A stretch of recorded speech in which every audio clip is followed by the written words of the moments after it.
พิธีปลูกต้นไม้แห่งชาติที่1มิถุนายนครบรอบ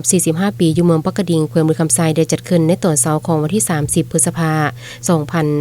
2025ผ่านมานี้อยู่ที่วัดป่าบ้านทุ่งน้อย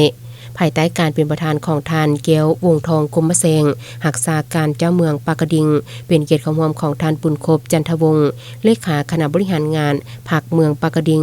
ท่านสนไซพรหมวงศ์ห้องหัวหน้าแผนกกสิกรรมและป่าไม้แขวงมีพระสงฆ์หัวหน้าห้องการออมข้างเมืองพร้อมด้วยการจัดตั้งบ้านพ่อแม่ประชาชนบ้านทุ่งน้อยและน้องนักเรียนเข้าร่วมอย่างพร้อมเพรียง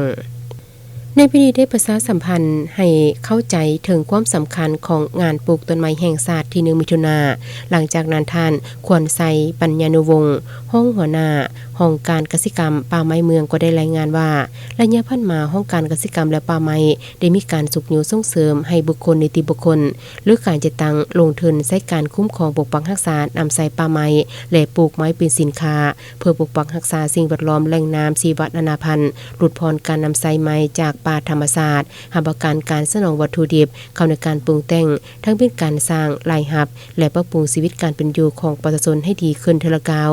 สำหรับปีนี้เมนมีแผนเก็บแก่นไม้ให้ได้ 8,000 กิโลปฏิบัติได้ 13,000 กิโลลื่นคัดไม้ผลิตเบียร์ไม้ให้ได้ 450,000 เบียร์ปฏิบัติได้ทั้งหมด 445,060 เบียร์หลุดคัดไม้ในนั้นมียางพารา 44,830 เบียร์ไม้ขยุง 10,000 เบียร์ไม้แตกคา 1,600 เบียร์ไม้ดู